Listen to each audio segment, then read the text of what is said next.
All right, guys. Well, welcome today. My name is Caitlin O'Connor. I have held multiple roles within both startups and large organizations, mainly within the fintech and SaaS-based companies. I've done everything from sales to lead marketing to lead sales groups and organizations and help coach executives on how to say, what to say it, and what they're going to do about it. So for the last couple of years, I've been working with a number of executives at our large fintech. I work for Finastra, which is the world's largest software as a service financial technology provider. And I've worked with various departments to help them bring their message effectively across multiple organizations. So I don't tell you all of this to tell you that I'm an expert in speaking, but I am somebody who's been there. I've made countless mistakes. And I've learned hopefully from each one, and I'd like to share some of that knowledge with you. So with that, let's go ahead and get started. Thanks again for joining today. I'm really excited to present to you for the next 2.5 hours. We're going to review 256 carefully curated slides just to teach you how to captivate your audience when giving presentations. Guys, it's going to be a wild ride for the next 2.5 hours. All right, now stop. Take a moment to consider that introduction. Did my voice show enthusiasm for something? Was I passionate about what I was going to share? Did I get you excited to learn?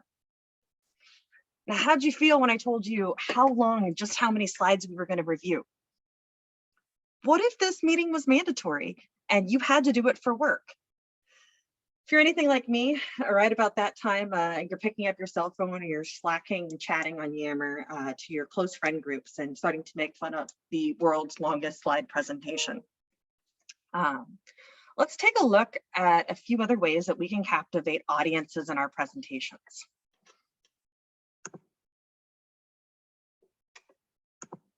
So, did you know that 55% of people say that great story is primarily what holds their focus during a presentation, or presentations with visual aids are 43% more persuasive than the same presentations without visuals? Or did you know that 90% of people believe that a strong narrative when giving a presentation is important?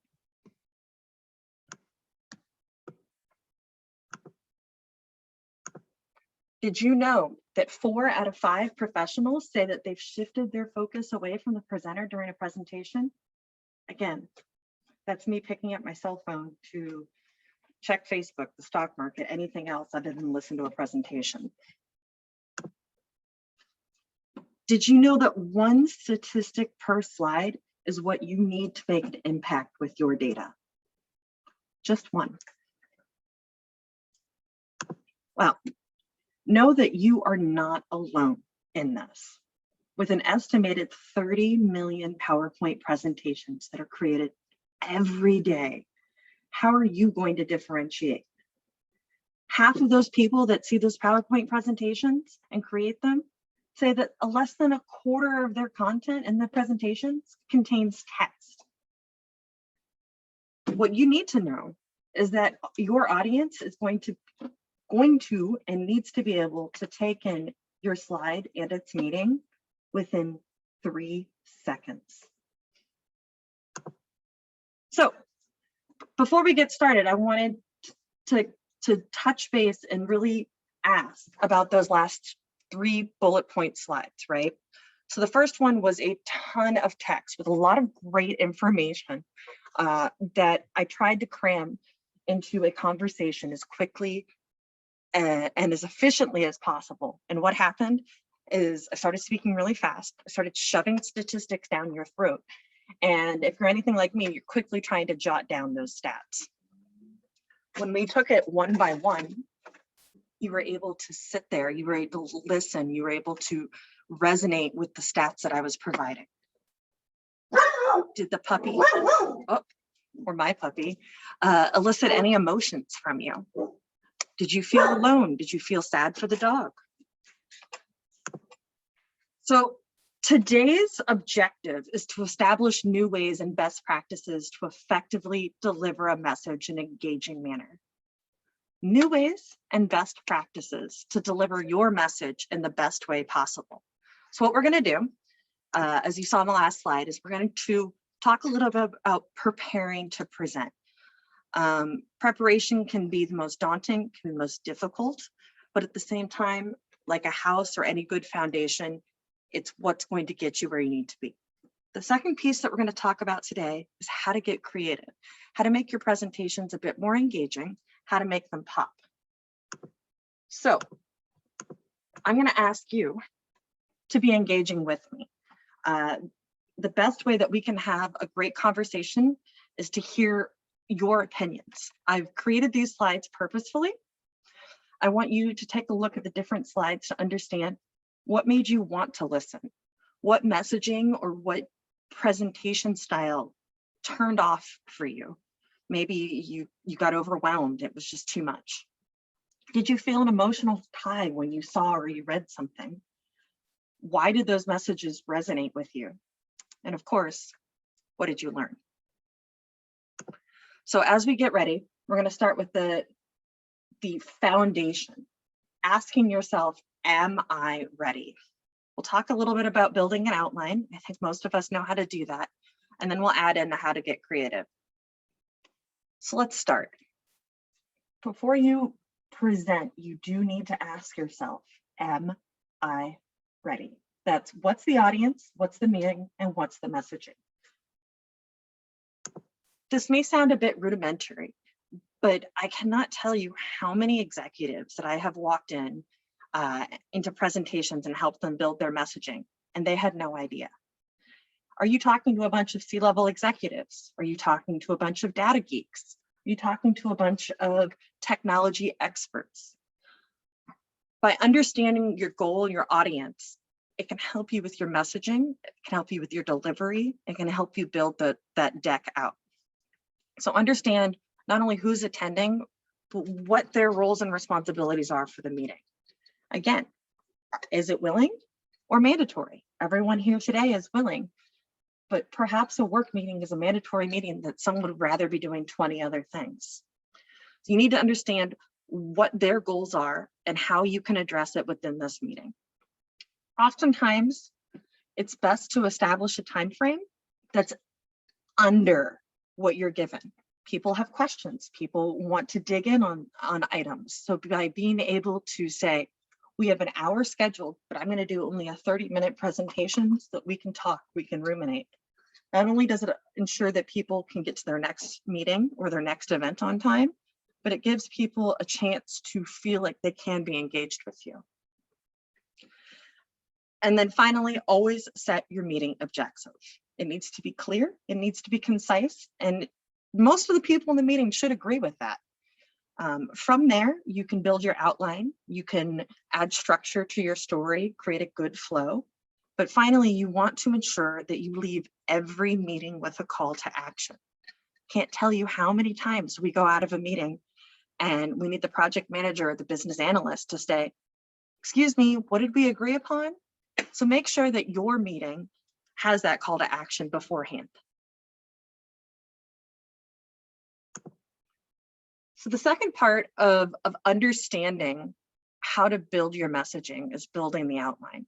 It is the most boring part of the presentation, but it's also the most fundamental. Just like Legos and building blocks, you've got to have a good foundation or your tower is going to crumble. So the best way to go about your outline is to understand your main point. Come up with 3 supporting points. And then you can use data and strong messaging to emphasize your points. So data is not the story. Data is what supports your story to make it believable, to make it true. Now, the other thing that most people tend to forget about is that we want to put so much information on a slide, but they don't remember that you are the star of the show. People are not here to read your book. They're not here to pull out their glasses to try and get as much information as they can. You want to really go into the forms of power of 3 or 5. People Humans in general are very good at remembering 3. Anytime you can give them 3 points, 3 reasons, 3 meanings, it's great. So data and strong messaging. This is where, as I said, we've already formed the outline, and you use 1 compelling stat per slide to make your messaging more meaningful. 1 compelling stat. So what does that really mean? Well, we saw it in the beginning, right? It can be something as simple as an image or a statistic on a slide. Repetition is not really a bad thing. You can hammer in the story you're trying to bring home, your key points. And oftentimes people do not remember facts and figures until they've heard them 7 times.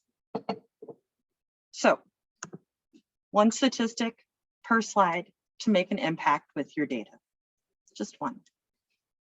Once you have your statistics, you can add in images and photos. Why? Well, images and photos elicit emotions. Did I catch you off guard?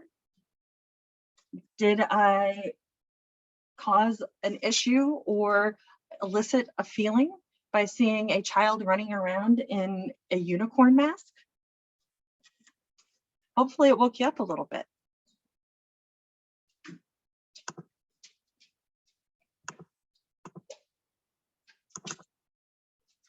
And then finally, the most important thing that you can possibly do is practice, practice, practice. No, doing it in front of a mirror, although it can help you, is not necessary. But remember, you are giving the presentation because you are the expert in the field. People want to know what you know, and they want to know that you are that expert. So when you are talking, or at least giving the presentation, fake it till you make it. Practice your delivery, your pauses. Yes, silence can be a gift. And know when to raise your voice ever so slightly so that you're making a true impact.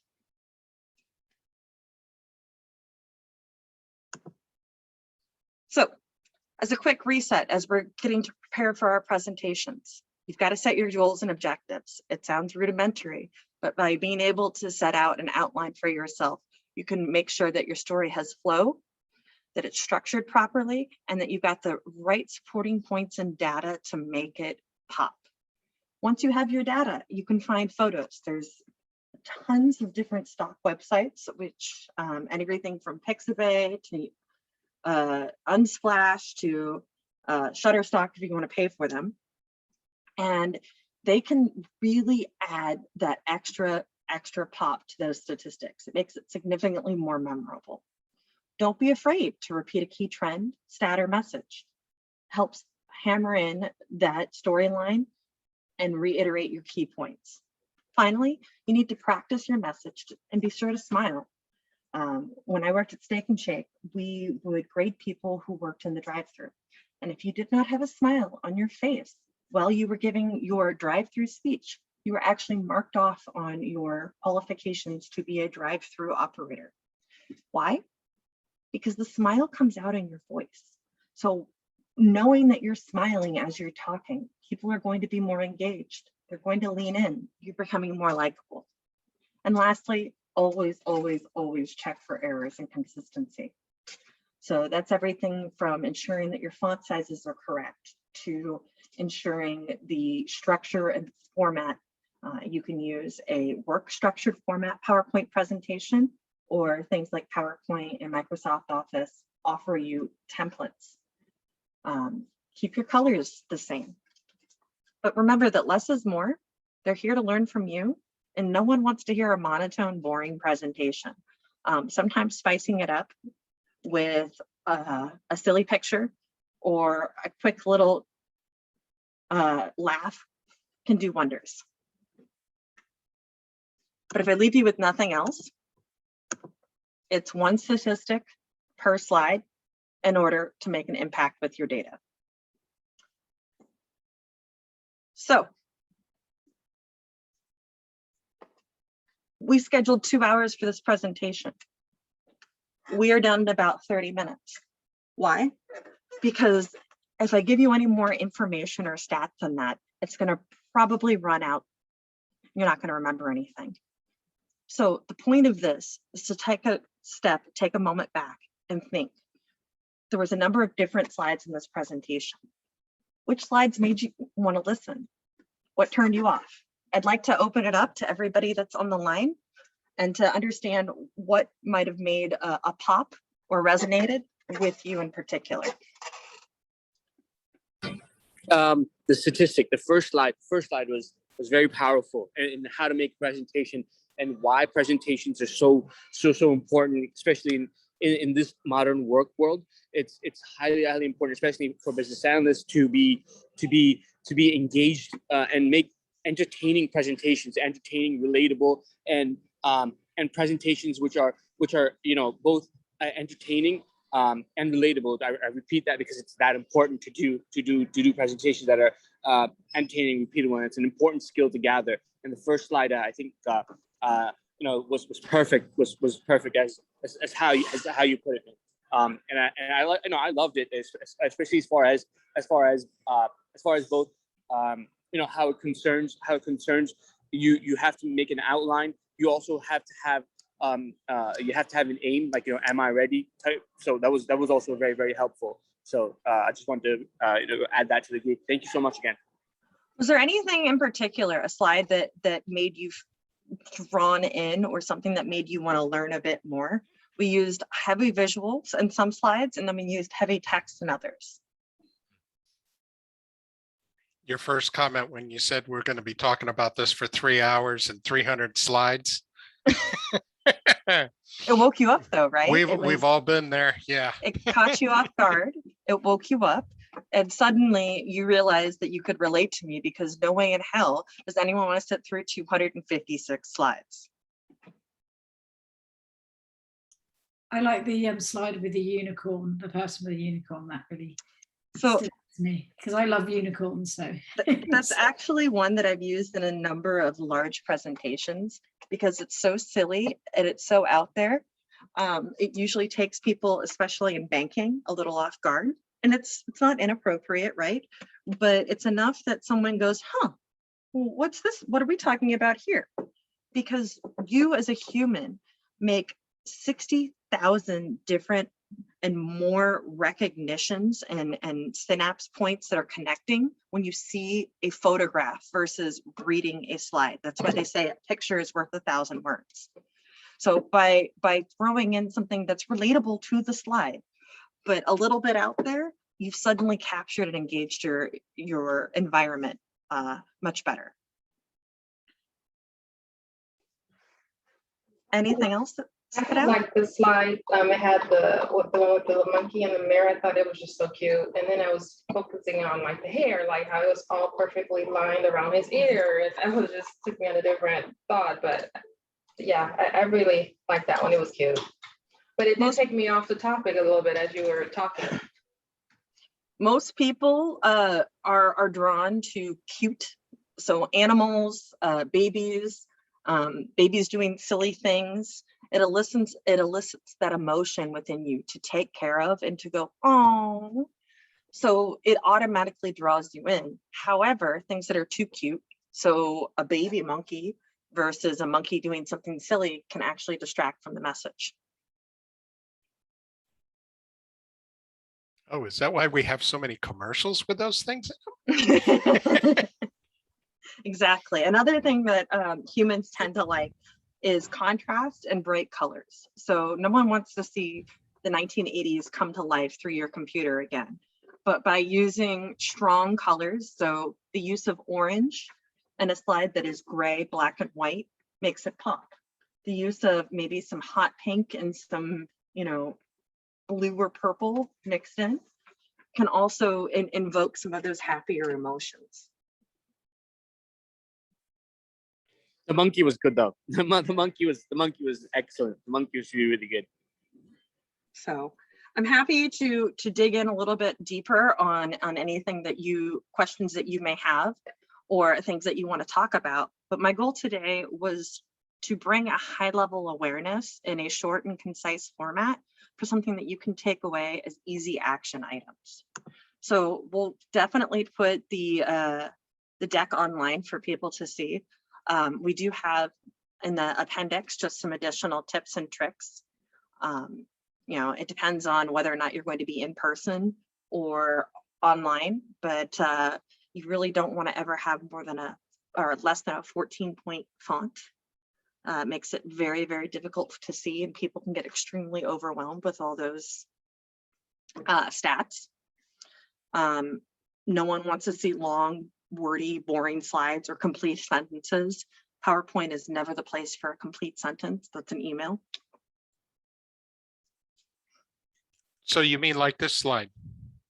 It's a horrible slide. Does it like immediately, does it elicit an emotion? Does it make you uncomfortable? You don't want to read it. There's so much there. It's numbered, so it makes it a little bit easier. You don't know what I'm talking about. And by the time you're looking at this slide, you're so busy trying to read it, you're not listening to what I'm trying to tell you.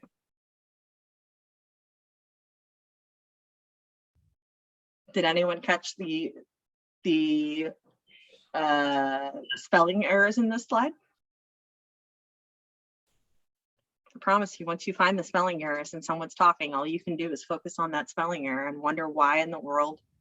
Deck is spelled wrong. Number 9. D-C-K, yeah, D-C-K, deck. Well, it depends on where you're at, because check yo dates too could be correct. That's nice. Like is missing an L. And then and emotions missing an N. I'm telling you, from now on, once you start seeing inconsistencies in a deck, whether it is fonts, different fonts, misspellings, things misaligned, that's all you're going to stare at, and you're going to wonder. It's a game I play during large presentations. See if you can find the errors.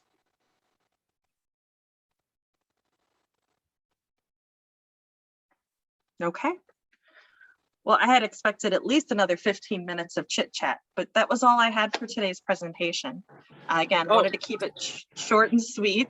To reiterate some of the reasons behind it. Had we been in person, we would sit, we'd have some food, and we'd chit chat about some of the ways that presentations can go wrong. So if you've got any questions or any thoughts, I will be here.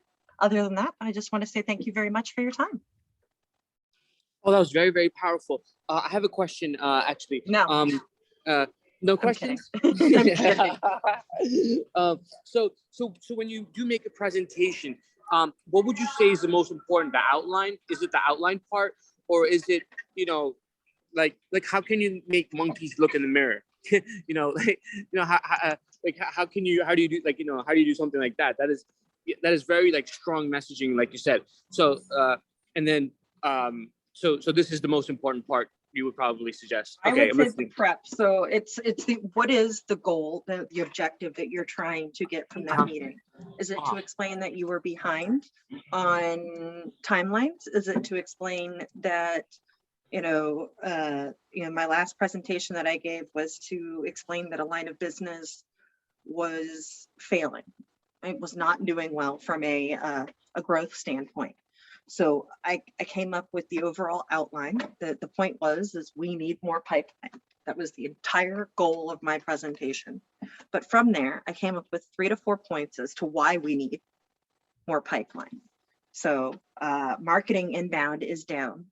Our competition is growing rapidly.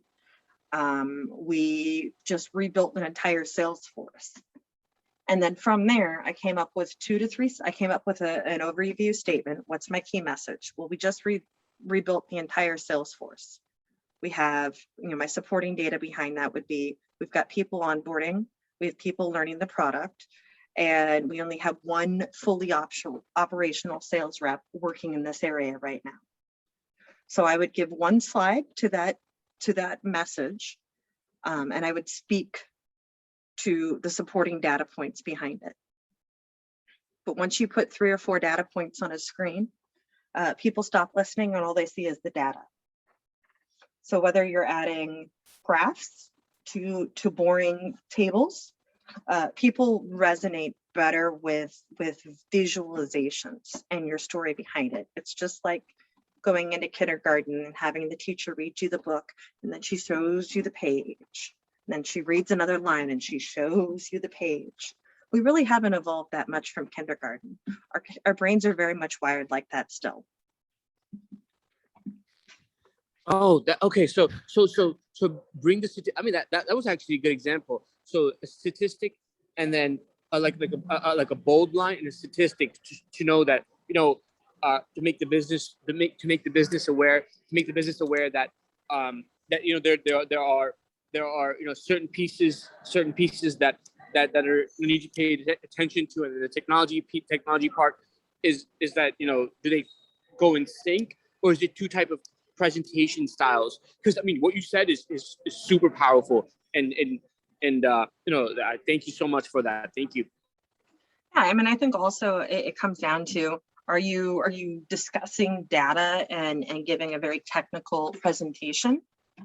Even then, you want to keep to the outline with your 3 to 4 main points, and then 2 to 3 supporting facts and figures, or even 4 that support those main points. But at the end of the day, it always goes back up to, what is it that I'm trying to accomplish, and what is the message that I want these people to take away? What is the goal of this conversation? For this particular conversation, my goal was to teach you new ways and a few best practices to be more powerful with your presentations. I talk a lot, and sometimes I even forget that a really, really good pause can make you think. I'm scared of pauses. Like, I don't know. I'm like, oh, if I Why? pause, is something gonna happen? Like, I think like, I'm like, oh my God, is something gonna, like, if I pause, like, should I, am something gonna happen? Like, so I know I'm scared of pausing, but I should pause. I'm definitely gonna try to incorporate more pauses, and thanks to you. Thank you. When I was in sales, it was something that they taught us to do, because people get very uncomfortable, especially if you ask a question that they didn't give you a great answer on. So why is it that you're looking to leave this product? Oh, I don't know. We're having issues with, technology. And you just look at them, especially if you're in the room with them, and you just look at them. You look them in the eye, you've got their engagement, you're listening to them, but they will also feel equally uncomfortable. And it is human nature to try and fill that pause. So if I'm looking for engagement from a PowerPoint presentation, I might just look at the person and ask a question. The pause is important. That tricked me. I was like, okay, so the pause means that we're done. Like, usually a pause means, okay, so somebody should say something.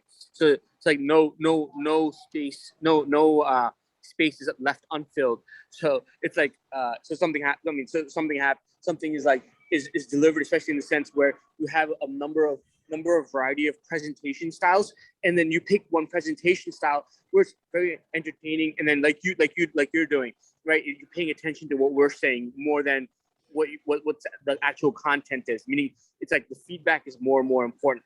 But it's terribly, yeah, terribly important to make sure that you have make good presentations, and they're entertaining, they're relatable, and you captivate your audience, and that's really, really key skill.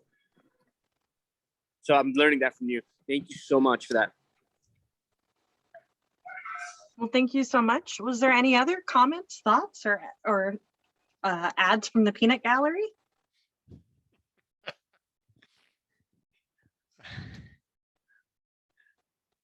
Well, we can announce again, because I don't know if everybody was on the line at the time. We do have that study group starting next Tuesday for various IIBA certifications. And actually, Bob's on here with us. He'll be one of our certified people on the call to help out with various questions and certifications, etc. So please, we stole somebody from another IIBA chapter. Basically, they moved to our area, and they were very successful at this, and they're going to start it here. So if you're interested in certifications, so the place to be next Tuesday. Thank you so much, Clint. And if you've got any other questions about presentations or you're looking to pick someone's brain, my email, my LinkedIn, and my Twitter is available. Feel free to reach out. Always happy to make a presentation a little bit more engaging. Again, we'll go ahead and wrap up this deck. I'll PDF it and we'll get it over onto the website as well. Thank you. And Thank the you very recording of the meeting, is that available as well? I'll have that out on Meetup here shortly. Oh, thank you If so not much. by the end of the day tomorrow. It Yeah, depends on if I go totally eat appreciate dinner. that. Yeah, thank you. Just in time for that time. I totally appreciate that. The study group is also a great idea, and I highly appreciate that. Also, thank you so much again. Thank you. Thank you, guys. Have a great day.